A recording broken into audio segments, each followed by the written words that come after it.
3, 2, 1, end of test. King with a go.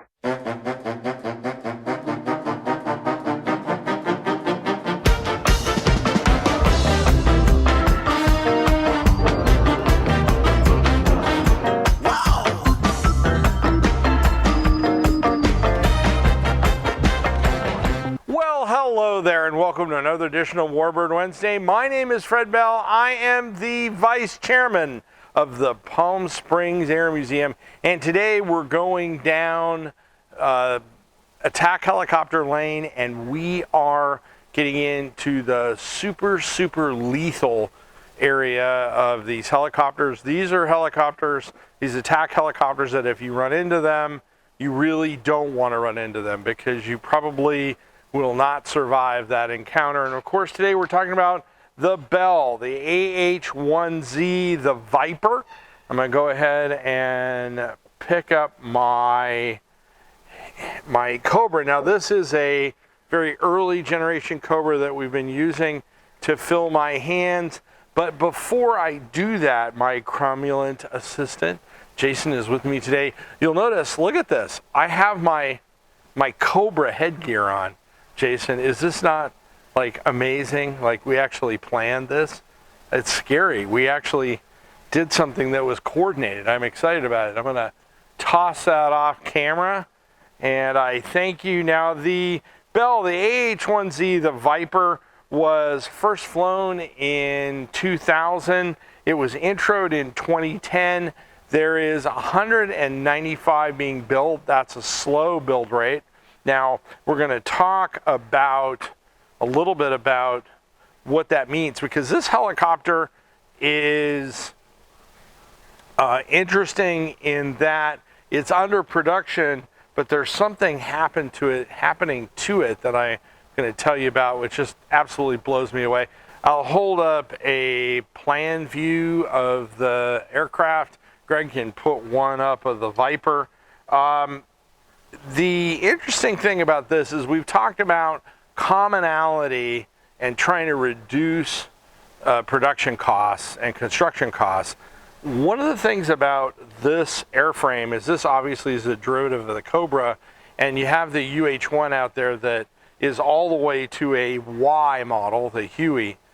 We've gone to the point now where we are using common airframe components, and the AH-1Z and the UH-1Y share 84% additional components, if you can believe that. That, to me, is amazing, but think about the construction savings on the line, and also, by the way, about replacement parts. If you have a replacement part issue, when you have so much commonality between the two airframes, as I said, the United States Marine Corps deemed it ready in 2010 for combat, and it has the other interesting thing, and this has the older rotor, but the rotor that's on the airframe has 75% fewer parts than some of the older four-bladed rotors. And Greg can throw up a graphic if he can find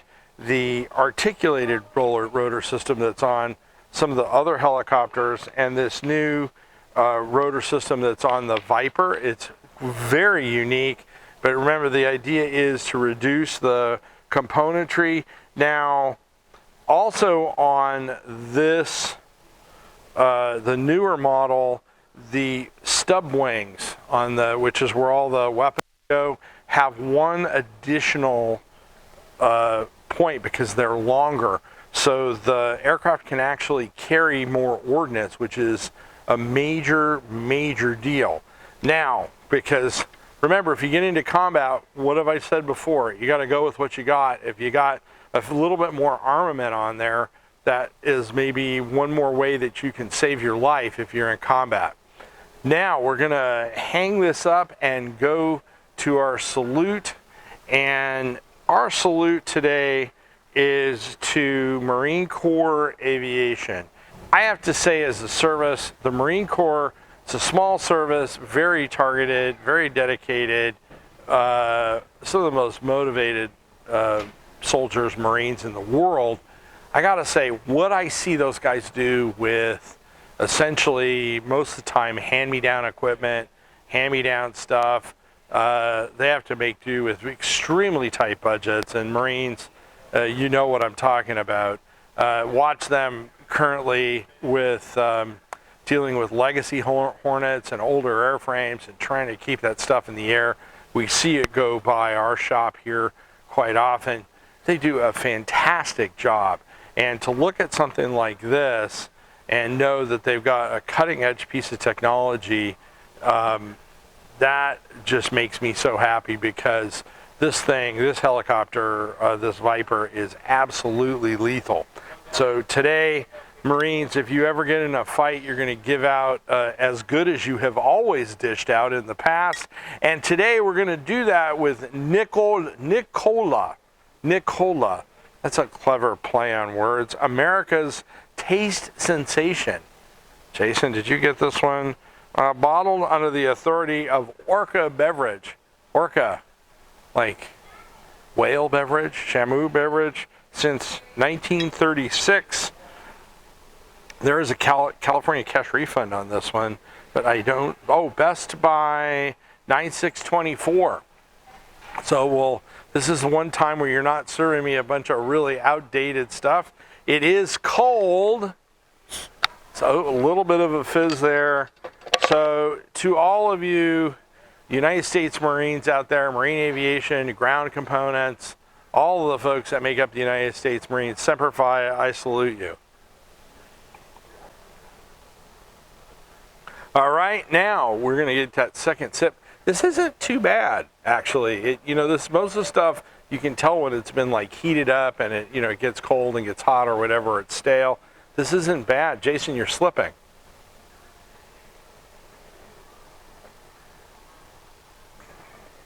That's actually, what are the, oh, here it is. 150 calories. That's not actually too bad. That was pretty good. Thank you for actually giving me one in the last 30 that wasn't absolutely horrific. Now, like a lot of the modern helicopters that we've talked about, forward from the Tiger, you can fly and articulate all the weapon systems from the front or back. That's become very common now. And the thing I was going to say about this particular helicopter that is sad in a way is there are new versions of this helicopter that are going to the Marines, and the Marines have downsized again, and they are going to the Marines and then directly into storage to the boneyard. I have to think that eventually those will be foreign sales aircraft, but think about that for a second. Brand new aircraft going right out of the factory and going into storage. The only time I've heard of that, and you may in the comment section in modern times, is in World War II when we were building aircraft up to the end of the war and they had no use for them. They went right in to storage and then eventually were scrapped. So it's kind of sad. I don't like seeing it, but there'll be a use for these. Bahrain and the Czech Republic operate this aircraft under foreign sales. There's a number of foreign sales operators that are talking about the Viper. And in 2023, Slovakia became one of the most recent folks that are going to get this. And as I said, probably will acquire some of those new aircraft or very low time aircraft that went into storage. Now, the interesting thing about this is this aircraft flies at 180 miles an hour, and it operates in conjunction with that UH-1Y, the Venom. And the idea behind this is you have these hunter-killer teams, or these expeditionary teams. Marines are very, very good at that with these observation helicopters or transport slicks, whatever you want to call them. You probably will continue to see that in the foreseeable future. All of the Super Cobras, with the adoption of the Viper, all of the Super Cobras, and Jason, if you're in the market for a Super Cobra, go on out to the boneyard. All the Super Cobras went to the boneyard as well. Now, the other interesting thing about this model, this is a single engine airframe, these are all, just to remind you, and you'll look them at the picture, these are twin engine GE T700s. So that gives you a little bit of added redundancy as well. So a great platform. And if you want to amaze your friends, you can build this fantastic helicopter puzzle. Isn't this cool? Jason went out and picked this one out himself. It has a number of attack helicopters on it. This one you don't want to miss. This is suitable for framing. So if you think this is cool, click on that link and Jason will run down to the store and gladly toss one of these out to you in the mail, and you can amaze your friends. Now, if you came across us on YouTube and you don't mind low production, and when I say low production, single take, Warbird overview videos, you're in the right place. Forward us to your friends. Leave us a comment. I love comments. We get tons of comments. If you came across us on Facebook, same thing. Give us a like and a comment. We think that's fantastic. We cannot do all of this work here without your donation. So click on that link for a donation. Leave us a few shekels, a few dineros, a few pounds, a few bucks. We can certainly use it. If you're teaching the kiddos and you want to download our teacher's guides, do you know we've almost, Jason, downloaded about 1,000 of those bad boys now? Click on those things. You can download the teacher's guides. We'd love to have you one of those and learn everything about aerodynamics on some of these aircraft, to the historical nature of them. You teach the kids. We encourage you to do that. Those teacher's guides are provided free of charge. My name is Fred Bell. I am the Vice Chairman of the Palm Springs Air Museum. Thanks so much. Have a great day. 3, 2, 1, end of test. King with a go.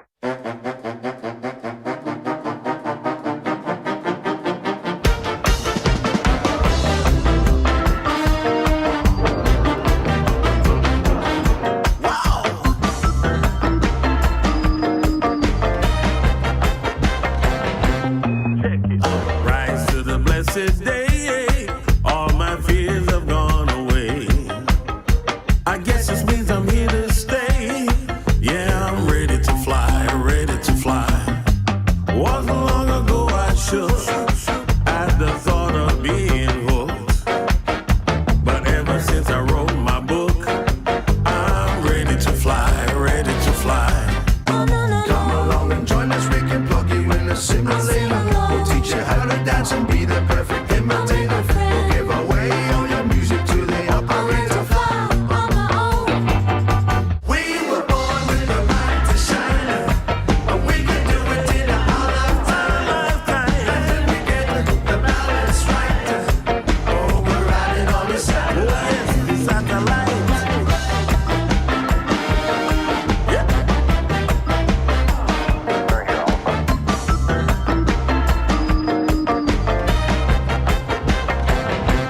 Very good, I was watching down the park, saw them hitting the beat. The sound that emanated, it was really sweet. Told them of a shyer man bitten twice, and gave a little old school good advice. Pretend is not the thing, got to be yourself. Honesty, integrity,